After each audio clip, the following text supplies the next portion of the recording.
High school के बाद क्या? ये एक ऐसा सवाल है जो भारत में लगभग हर स्टूडेंट के मन में घूमता है।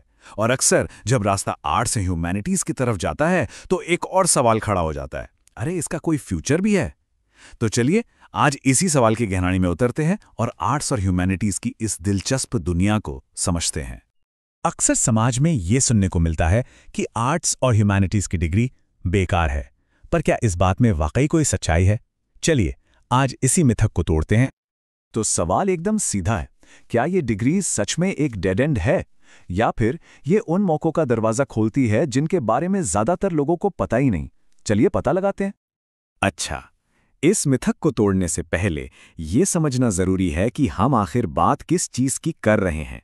आखिर ये आर्ट्स और ह्यूमैनिटीज हैं क्या? सिंपल शब्दों में कहें तो ये इंसान होने की पढ़ाई है। मतलब वो सारी कहानियां, वो विचार, इतिहास और कला जो मिलकर हमें वो बनाते हैं जो हम आज हैं। अब यहाँ एक बहुत ही दिलचस्प फर्क है।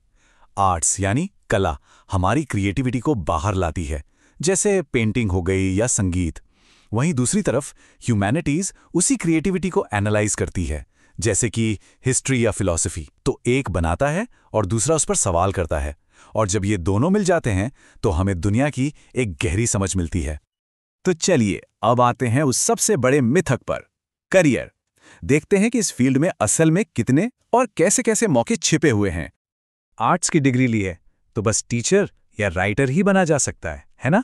खैर, अब इस सोच को बदलने का टाइम आ गया है। सच तो यह है कि असल मौके इससे कहीं ज्यादा मजेदार और अलग हैं। कभी सोचा है कि ये जो इलेक्शन एक्सपर्ट्स होते हैं वो नतीजों की भविष्यवाणी इतनी सटीक कैसे कर लेते हैं?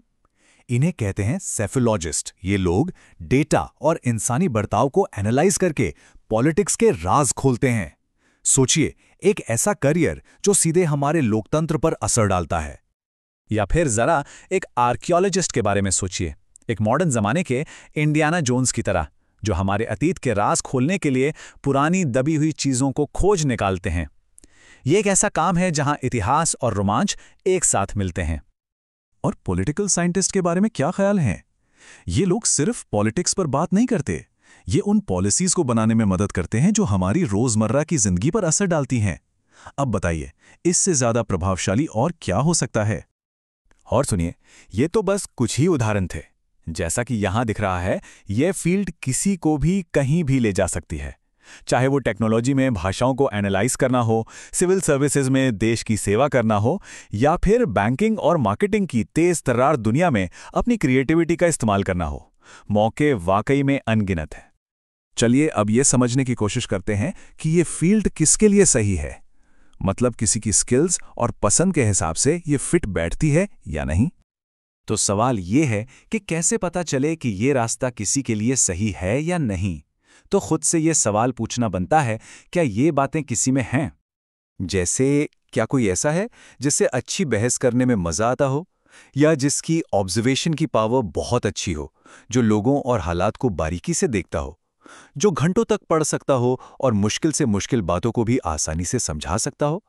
अगर जवाब हाँ है तो आर्ट्स और ह्यूमैनिटीज की दुनिया बिल्कुल अपने घर जैसी लग सकती है।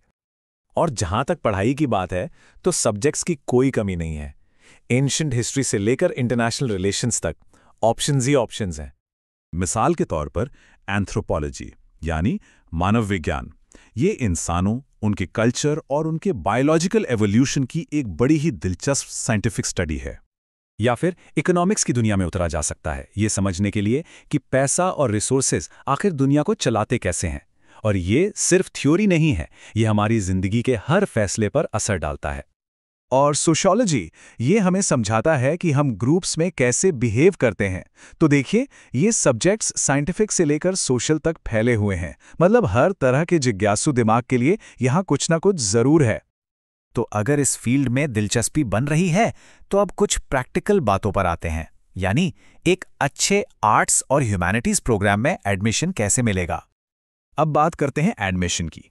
यहाँ दो बड़े एंट्रेंस एग्जाम्स की एक झलक है, CUET और जामिया का एंट्रेंस टेस्ट। अब देखें दोनों के सब्जेक्ट्स और मार्किंग स्कीम में कितना फर्क है। जहां CUET डोमेन स्पेसिफिक सब्जेक्ट्स पर फोकस करता है, वहीं जामिया जनरल अवेयरनेस और रीजनिंग पर ज्यादा जोर देता है। तो तैयारी की स्ट्रैटेजी बनाने के लिए ये जानना बहुत ज़रूरी है। तो अगर किसी को बेस्ट में से बेस्ट कॉलेज में पढ़ना हो, तो इंडिया में नंबर 1 कौन है? कोई अंदाज़ा है? जी हाँ, ये है दिल्ली का मशहूर हिंदू कॉलेज, और ये इस बात का एक बड़ा सबूत है कि आर्ट्स और ह्यूमैनिटीज़ की पढ़ाई कितनी कीमती और सम्मानजनक हो सकती है। लेकिन अच्छी खबर यह है कि सिर्फ दिल्ली ही एक ऑप्शन नहीं है। पूरे भारत में 160 से भी ज़्यादा यूनिवर्सिटीज़ हैं जो वर्ल्ड क्लास आर्ट्स और ह्यूमैनिटीज़ प्रोग्राम्स ऑफर करती हैं। मतलब सही कॉलेज शायद आपके सोचे हुए से भी कहीं ज़्यादा पास हो सकता है।